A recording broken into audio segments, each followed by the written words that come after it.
আসসালামু আলাইকুম। আশা করি সবাই ফিজিক্যালি এবং মেন্টালি ভালো আছেন। আমি আজকে আবার আরেকটি রেসিপি নিয়ে চলে আসলাম।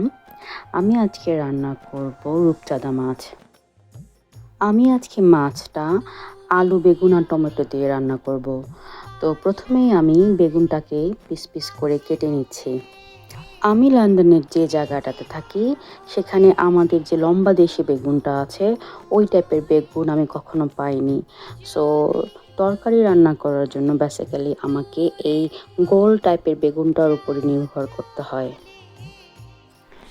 এখন আমি আলু কেটে নেব এবং আজকে আমি মাছের আলুটাতে একটু বড় সাইজের করেই আলু কেটে দিব। তারপর আমি 2টা টমেটো একইভাবে পিস করে নিলাম। মাছের গ্রেভিতে টমেটো দিলে কিন্তু একটু অন্যরকমই ভালো লাগে। আমার মাছের তরকারির জন্য সব সবজি কোটা বাছা শেষ। এখন আমি মাছটাকে ভালো করে পরিষ্কার করে ধুয়ে নিয়ে আসছি। এখানে কিন্তু রূপচাঁদা মাছটা আমাদের দেশের মাছের মতো খুবই স্কিনি না। আমি জানি না এটা কোন দেশের রূপচাঁদা মাছ, কিন্তু এই রূপচাঁদা মাছে কিন্তু বেশ জাস্ট মোটা মাংসের মতোই থাকে এবং আমার কাছে জাস্ট 2-1টা মাছ এদেশে ভালো লাগে, তার মধ্যে এই রূপচাঁদা মাছটা ওয়ান অফ দ্যাম। তো প্রথমেই আমি মাছে লবণ আর হলুদ মেখে কিছুক্ষণ রেখে দিচ্ছি। প্রায় 15 মিনিট পর আমি একটা ফ্রাই প্যানে পরিমাণ মতো অলিভ অয়েল দিয়ে দিলাম মাছটা ভাজার জন্য। মাছ ভাজার জন্য নতুন রাঁধুনিদের একটা টিপস দিচ্ছি। যখন আমরা ফ্রাই প্যানে কিংবা কড়াইয়ে মাছ ভাজবো, আমাদের কিন্তু কড়াইটা এবং তেলটা যথেষ্ট পরিমাণ গরম হতে হবে। আদারওয়াইজ কিন্তু মাছ একেবারেই লেগে যাবে এবং একদম মাছ ভেঙে যাবে। আমার একটা ঘটনা এখনো মনে আছে। আমি তখন নতুন নতুন রান্না শিখেছি। তো আমি আমার বাসায় এক গেস্টকে দাওয়াত দিয়েছি। তখন আমি কিচ্ছু রান্না করতে পারি না। তো আমি একবার ট্যাংরা মাছ রান্না করছিলাম এবং আমি কড়াইতে যখন ভাজতে দিয়েছিলাম, আমি তেলটা তেমন ভালোভাবে গরম করে নিইনি এবং আমি মাছ যখন উল্টাতে নিয়েছি, মাছ আমার সম্পূর্ণই ভেঙে গেছে। তো সেই আপুটা আমাকে অ্যাডভাইস দিয়েছিল যে যখন আমরা মাছ ভাজবো তখন যেন কড়াইটা অথবা প্যানটা এবং তেলটা যথেষ্ট পরিমাণ গরম করে নিই, তাহলে কিন্তু মাছ যখন আমরা উল্টাবো তখন সে মাছটা ভেঙে যাবে না। আমার সবগুলা মাছ ভাজা হয়ে গেছে। এখন আমি বেগুনটা ভেজে নেব এবং বেগুনটা ভাজার জন্য আমি বেগুনে হলুদ লবণ মাখিয়ে ভেজে নেব। বেগুনটা ভাজার সময় আমি বেগুনটাকে প্রায় 80% মতো ভেজে নিব এবং একটু লাল লাল হওয়া পর্যন্ত আমি বেগুনটা ভাজবো।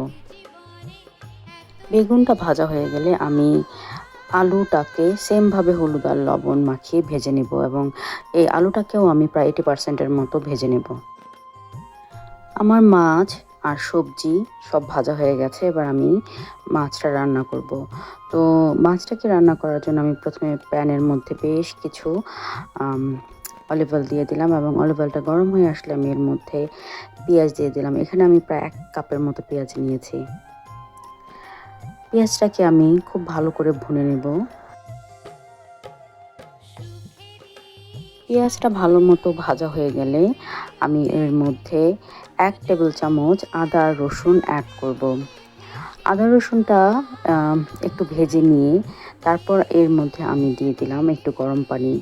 আমি এখানে একটু পানি দিয়ে দিলাম কারণ যেহেতু এখন আমি শুকনো গুঁড়া মশলা অ্যাড করব, সো পানিটা দিলে আর মশলাটা পুড়ে যাওয়ার কোনো ভয় থাকে না। আমি এখানে দিয়ে দিলাম হলো গিয়ে হলুদ 1 চামচ, মরিচের গুঁড়া আধা চামচ এবং ধনে গুঁড়া প্রায় 1 চামচের মতো। এবার 1 চামচ লবণ দিয়ে আমি খুবই ভালো করে এই মশলাটাকে ভুনে নেব। আমার মশলাটা খুবই ভালো করে ভুনা হয়ে তেল ছেড়ে দিয়েছে। এবার আমি এই ভুনা মশলার মধ্যে ভেজে রাখা আলু আর বেগুনটা দিয়ে দিব। আলু বেগুন দেওয়ার পর আমি আলু আর বেগুনটাকে মশলার সাথে খুবই ভালো করে একটু ভুনে নেব। সবজিগুলোকে মশলার সাথে ভালো করে ভুনে নিয়ে আমি এর মধ্যে দিয়ে দিলাম পরিমাণ মতো গরম পানি। আমাদের কিন্তু রান্নায় অবশ্যই গরম পানি ইউজ করতে হবে, তাহলে রান্নার প্রসেসটাও দ্রুত হয় এবং আমি শুনেছি খাবারের স্বাদও নাকি ভালো হয়। পানিটা ফুটে উঠলে আমি এর মধ্যে কেটে রাখা সেই টমেটোগুলো দিয়ে দিলাম। এবার এই টমেটোটাকে আমি একটু ভুনে নেব। টমেটোটা একটু গলে আসলে আমি এর মধ্যে ভেজে রাখা মাছটা দিয়ে দিব। এবং আমাদের কিন্তু ওই মাছটা দেওয়ার পর একটু সাবধানে নাড়াচাড়া দিতে হবে, আদারওয়াইজ কিন্তু মাছটা ভেঙে যাবে। মাছ আর সবজিগুলো যেহেতু আমি আগেই ভেজে নিয়েছিলাম রান্নার আগে, সো এখন রান্না করতে কিন্তু আমার বেশি সময় লাগবে না। তো 5 মিনিট মাছটাকে আমি ঢেকে রান্না করব। 5 মিনিট পর ঝোলটা যখন একটু টেনে আসবে তখন আমি এর মধ্যে দিয়ে দিলাম বেশ কিছু কাঁচামরিচ আর ভাজা জিরা গুঁড়া। যেহেতু এটা সামুদ্রিক মাছ এবং একটু মাংসওয়ালা মাছ, সো এই রকম মাছে আমার মা আমাকে শিখিয়েছে সবসময় যে জিরা গুঁড়া দেওয়ার জন্য, ভাজা জিরা গুঁড়া। সো এতে কিন্তু মাছের ফ্লেভারটা খুবই ভালো আসে। কেউ চাইলে এখানে ধনেপাতাও দিতে পারে, বাট আমার কাছে মনে হয় যে এই রূপচাঁদা মাছে ভাজা জিরা গুঁড়াটা একটা অন্যরকম ফ্লেভার অ্যাড করে। আমি মাছটাতে একটু গ্রেভি রাখবো, তাই আমি মাছটাকে নামিয়ে নিলাম। তো আমার রান্না রেডি। আমার চ্যানেল যদি আপনাদের ভালো লাগে, আমার ভিডিও যদি আপনাদের ভালো লাগে, তাহলে please subscribe to my channel. আপনারা সবাই ভালো থাকবেন। আল্লাহ হাফেজ।